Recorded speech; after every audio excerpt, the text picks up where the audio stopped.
Buenos días, bienvenidos de nuevo al canal. Seguimos con el bloque que hemos comenzado de física y química, de este primer tema dedicado pues simplemente a la introducción sobre el trabajo y el método científico, ¿de acuerdo? Hoy el vídeo va destinado a la medida en el trabajo científico. Primero pues vamos a dar la definición de qué es medir, o una de las definiciones que se pueden dar de medir. Y medir no es más que comparar una propiedad de un cuerpo con un patrón de referencia. A este patrón normalmente le llamamos unidad de medida. ¿Vale? ¿Qué quiere decir eso? Si por ejemplo nosotros vamos a medir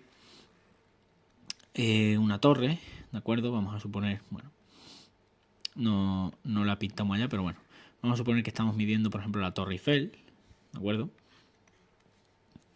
Y a nosotros esa Torre Eiffel, cuando la medimos, ¿vale? La vamos siempre, aunque no lo pensemos a priori, a comparar con algo, ¿de acuerdo? Cuando nosotros damos la medida de la Torre Eiffel, por ejemplo, que son 300, ¿vale? Esos 300 siempre van acompañados de una palabrita que son 300 metros, ¿de acuerdo?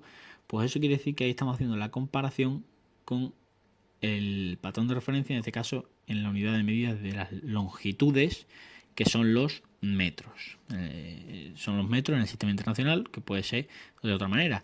Cuando nosotros, por ejemplo, decimos la distancia entre dos puntos, entre dos pueblos, normalmente esa distancia la damos, supongamos que son, bueno, dos pueblos más o menos cercanos, pueden estar, vamos a inventárnoslo, a 15 y añadimos kilómetros, ¿de acuerdo? Muy importante esas unidades, siempre darlas para cuando hago una medida poder saber con qué estoy comparando, cuál es mi patrón de referencia, ¿de acuerdo?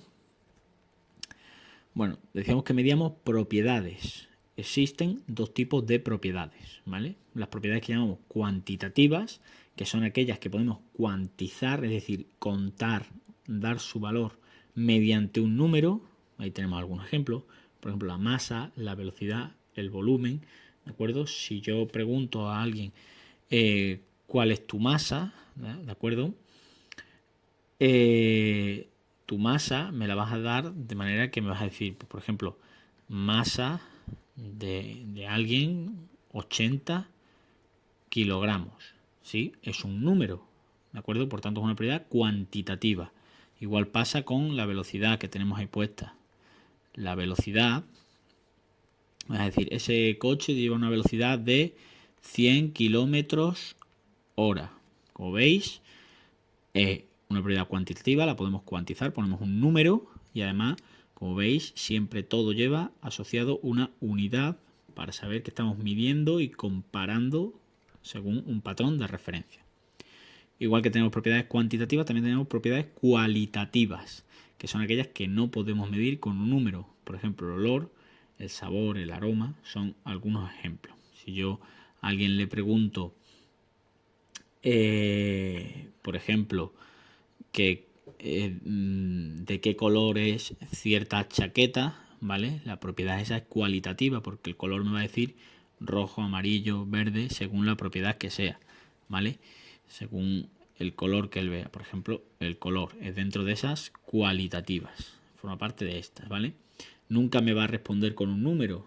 Si yo digo esa chaqueta de qué color es, no me vas a decir 3, ¿de acuerdo? Yo creo que con eso se ve la diferencia entre unas y otras. Siempre me hago la pregunta, si puedo contestar con un número es cuantitativa, si no puedo contestar con un número es cualitativa. Bien, pasamos a lo siguiente que nos toca ver, que es una magnitud. Simplemente magnitud es aquello que puede ser medido, ¿vale? Si lo podemos medir es una magnitud. Ejemplos por los que tenemos ahí: longitud, tiempo, el espacio, la densidad, etcétera, ¿vale? Muchas cosas que se nos ocurren pues serán distintas magnitudes. Pues ya digo, todo lo que se puede medir es magnitud. Y dentro de las distintas magnitudes encontramos una diferenciación que es entre las magnitudes fundamentales o básicas, que no dependen de ninguna otra magnitud, ¿vale? Que son 7, son las que tenemos ahí: la longitud, la masa, el tiempo, la temperatura, la intensidad de corriente, la intensidad luminosa, no dependen de ninguna otra magnitud. Y están las derivadas, que son magnitudes que se obtienen a partir de las fundamentales, ¿vale? Dependen de las otras. Por ejemplo, hablamos de la densidad. La densidad está definida como la masa entre el volumen. Por tanto, es una magnitud derivada. Depende de dos fundamentales que son la masa, ¿vale? Depende de una fundamental que es la masa y la otra fundamental es la longitud, porque el volumen, ¿de acuerdo? El volumen es igual a L por L por L, 3 veces la longitud. Con eso sacamos la fórmula del volumen, por ejemplo, de un cubo, ¿vale? De mismo lado. Si tuvieran distinto lado, pues sería alto por ancho por bajo. De manera que son 3 longitudes las que tenemos. Por lo tanto, la densidad dependería de masa y de volumen, y el volumen a su vez de la longitud. La densidad quedaría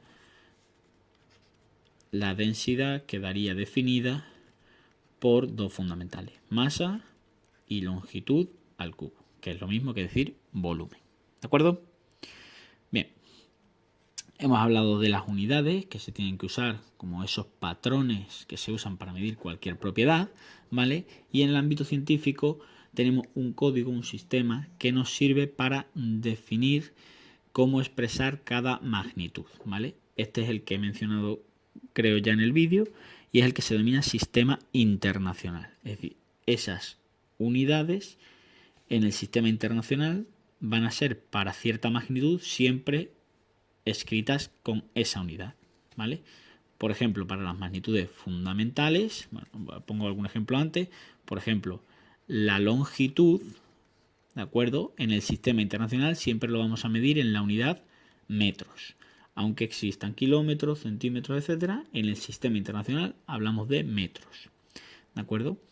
De igual manera, podemos ir definiendo todas. Aquí os dejo una tabla con los símbolos y la unidad de las magnitudes básicas, ¿de acuerdo? También las derivadas van a tener su propia unidad en el sistema internacional, que no va a ser más que a partir de estas magnitudes, de estas 7 que vemos aquí. ¿De acuerdo? Os dejo por ahí la tablita. Y con esto pues acabamos la explicación de esto de la medida en el método científico, en el trabajo científico. Espero que esté todo claro. Podéis dejar, si es así, un like. Cualquier duda ya sabéis, tenéis en la caja de comentarios. Nos vemos en el próximo. Chao.